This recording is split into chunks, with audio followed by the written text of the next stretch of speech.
I'm Tom Baker, this is Chasing Cars, and today we're getting our first test of the new third generation Audi Q5 on Australian soil. Now the Q5 looks familiar, that's very deliberate. It's designed to appeal to existing Q5 customers and to people who think that maybe the new BMW X3 is just a little bit outrageous looking. Now, speaking of the X3, the Q5 is cheaper than it. It's also cheaper than the Mercedes GLC, which has become a lot more expensive in recent years. Audi wants to sit sort of between the Chinese brands, Lexus and Volvo, and Mercedes and BMW. They want to be that sweet spot in the middle. Now, this Q5 that I've got with me here is one of the two 4-cylinders to arrive first, but this is a special one because this is a Q5 diesel. It's getting harder to get diesels in the mid-size SUV segment here in Australia, and as we'll see, it's actually a pretty good thing.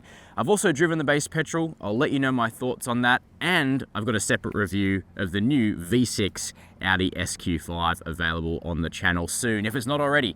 So before we get into today's Q5 review, hit subscribe down below and the notification bell. Chasing Cars, honest reviews of your next car.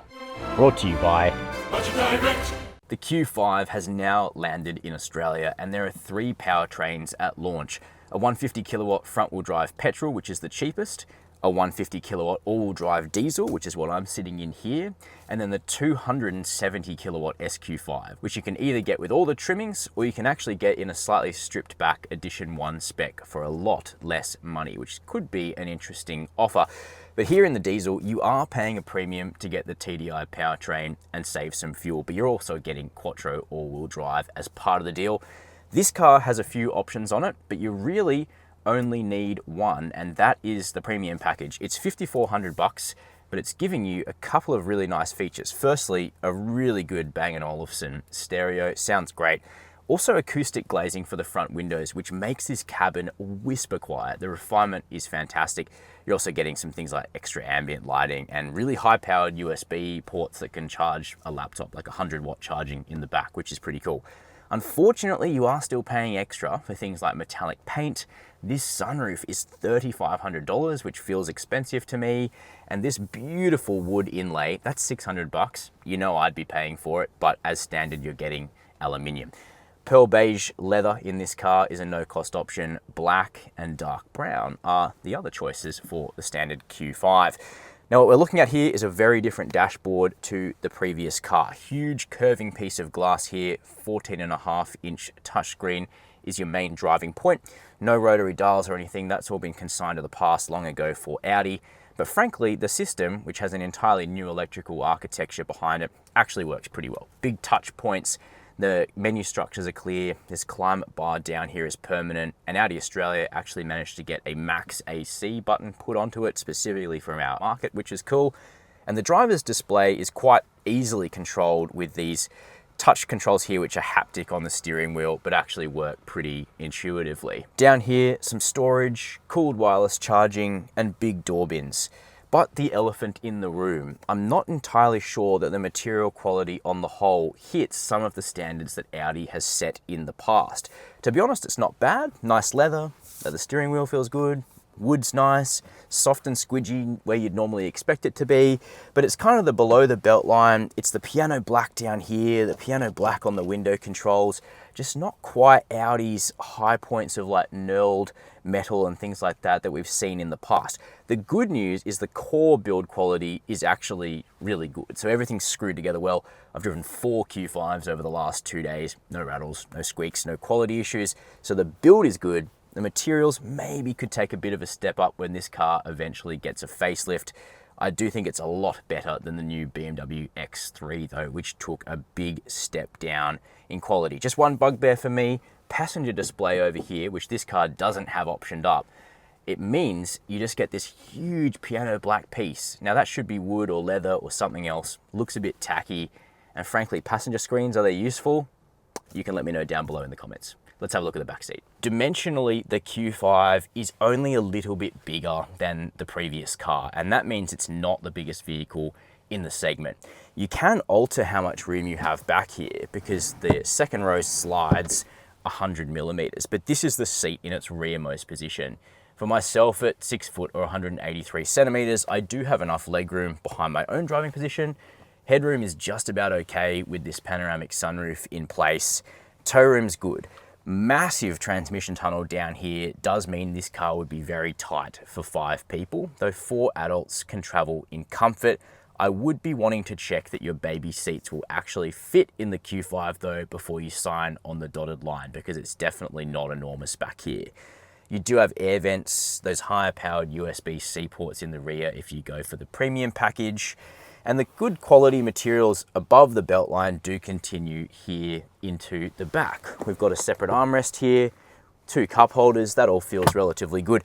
And the back seats themselves are pretty comfortable and supportive, and the view out is decent. So the only thing I would say is there are some bigger vehicles in this class, so I'd be making sure it fits your family before you buy. Moving around the back of the Q5, again, it's very evolutionary styling for this vehicle. Extremely recognizable as a Q5. Really the only nod to, I guess, contemporary trends would be this full width light bar here, which is probably about to go out of fashion, I would say, but still looks quite cool on the back of this vehicle.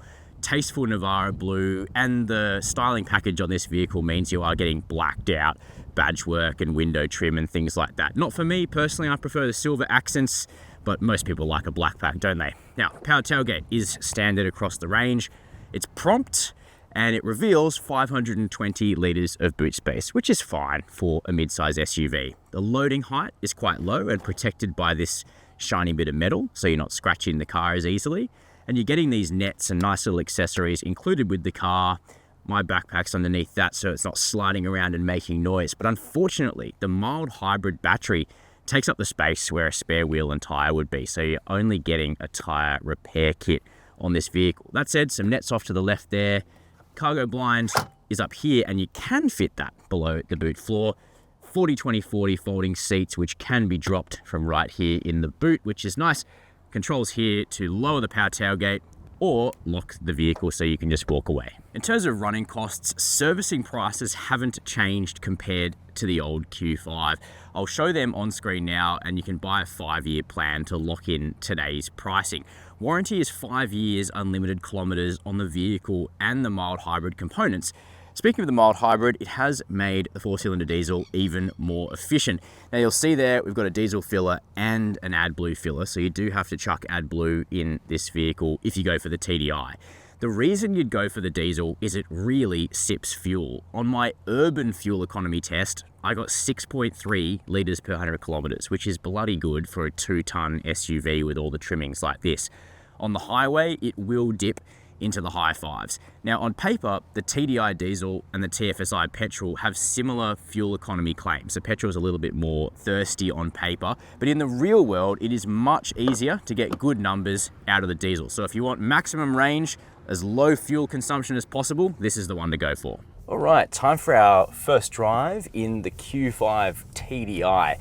Now, I've just come off the back of the launch of the 3rd Gen Q5 here in Australia. I'm in the Gold Coast in Queensland, so when you see the roller coasters coming up outside the car, you'll know why. But yesterday was the big drive day, so a lot of Ks behind the wheel of the TDI and also the TFSI. Today is just the filming day, so don't worry that it looks like it's only urban, because there's a fair bit of homework that's gone into my comments. So I basically split my time driving the front-wheel drive petrol, which is the 150 kilowatt, 340 Newton meter TFSI. That's the cheapest Q5. Quattro isn't available yet on the petrol version of this car, but it probably will come later with a bit more power. So I think it's the 180 or 200 kilowatt version with Quattro, and also a plug-in hybrid will come along too. They might be priced the same, which would be quite interesting.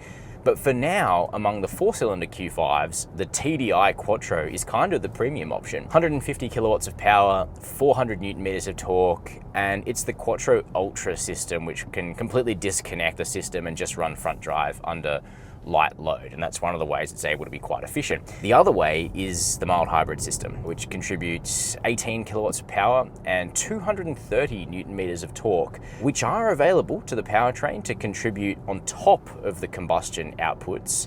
But the other thing it does is it cuts off the engine a lot of the time. So when you're just cruising, you lift the throttle, the engine's off, and that's making a big contribution to the fuel economy number. It can also crawl along on electric power alone. So that's why Audi calls it mild hybrid plus, which is kind of a funny term because it's almost like, is that still mild? It feels stronger than mild. In some ways, it feels like a Toyota series parallel hybrid, but maybe not quite that strong. Anyway, this is all nerdy stuff. The point is, we've got an efficient, clean diesel, we've got a mild hybrid system that you can feel working away in the background. What it translates to is reasonably quick performance in sort of the mid 7-second range, 0 to 100, which is nippy enough for most people, I would say. And this is one of the most refined 4-cylinder diesels that I can remember testing. Like if I slow down a touch and then accelerate moderately, I think a lot of people would be hard pressed to tell that's a diesel. The refinement is excellent. We do have the acoustic glass with this car, but you'd still be hearing powertrain noise even with that. So Audi's done a pretty good job damping out that rattly, typical diesel sound, which is nice. Quattro system is going to be good if you drive on slippery roads or you like to go to the snow and you just want that extra traction. But you know, for most people, the front drive petrol would still be fine.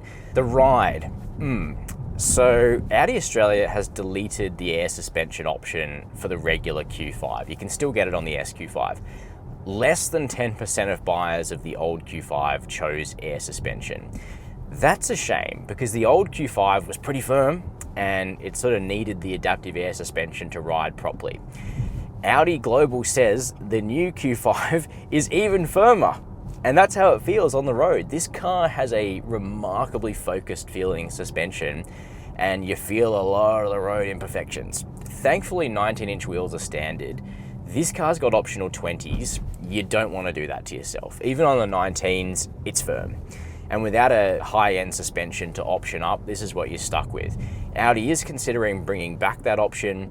I'd just love to see a steel springs and adaptive dampers kind of midpoint because the air suspension is expensive. Give people adaptive dampers, soften the ride a bit, and it'll be more suitable for Australian roads. The other reason I think you should go for the diesel rather than the petrol, other than the fuel economy, is that the marriage between the engine, the 7-speed dual clutch automatic, and the mild hybrid system is just a happier one. The TFSI petrol gets a little bit tripped up on its mild hybrid from time to time, and you feel a little bit of a gap as the power unit decides whether to rely on electric or petrol power, and it just ends up feeling like a little bit of lag. For whatever reason, the smarts appear to be, I don't know, better tuned in the TDI version, or for whatever reason, the responsiveness is just snappier. And when you put your foot down and you demand various throttle applications in the TDI, you are getting quick response, you're getting pretty much lag-free acceleration in this vehicle, and nice refinement of the engine, the hybrid system, and the S-tronic dual clutch gearbox, which is a wet clutch system, which is more reliable than the dry stuff. So on the whole, it's a good car to drive engine-wise. Ride and handling is where there are some improvements for Audi to make. On the whole, the Q5 is pretty fun to drive and pretty sophisticated, and the handling is there if you go looking for it. This is one of those cars that's better to drive the harder you push. Not that many family buyers are going to, thrash their Audi Q5 down country roads with any kind of regularity. But if you do, that's where you find that this car has a superb chassis that's really with the driver, really wants to help you and has the capacity to help you and give you options. Unfortunately, you've got to dig through some slightly unusual steering feel to get there. Now, it's not such a problem in the SQ5, which has quite a different steering software map. But in the standard Q5, there's quite a big dead spot on center. Like, you can probably see me wiggling the steering wheel here and getting no response. And you've got to get through that sort of treacly on center feel when you steer the car. And a lot of the journos that I was chatting to about the Q5 didn't like this slightly loose feeling front end. Well, it's actually not loose. It's just the steering needs to be quicker to respond off center. So Audi could fix that. It's software. That's a running change they could make. Hopefully they do. So there's a couple of pieces of feedback that Audi can use to improve this car, but the refinement is very good. It's very quiet in the cabin with the acoustic glass. The safety systems work well, and when they work well, you don't turn them off. So the lane keep is not intrusive, the adaptive cruise control is smooth, the blind spot monitoring works accurately, the 360-degree camera is clear, the driver distraction monitoring isn't too sensitive in this car, it's about right, and the speed warning system stays off if you turn it off, which is lovely to see, because in Australia, it is not required to have it binging and bonging at you all the time like we see in too many cars these days. So on the whole, nice powertrain, very efficient, remarkably fun to drive. Would just like to see the ride improved a little bit and the steering to be a bit quicker off center. So that's my first impression of the new Audi Q5 here in Australia. Remember, we do have a separate review of the SQ5 with the V6 engine, quite a different beast to this car. Now, among the launch engines, I do think the TDI is the pick if you're content to buy a diesel in 2025. We know a plug-in hybrid will be coming. That also might be an interesting offer. We'll have to see what the spec is like when that gets confirmed. Tick the right option boxes and the Q5 really does become a complete family premium SUV. But I reckon it's comparison time. I reckon we've got to get this into a group test with the X3, GLC, maybe NX, XC60. Let us know what you think down below in the comments. We'll see what we can do. While you're there, hit subscribe and the notification bell. And as always, thank you for watching Chasing Cars.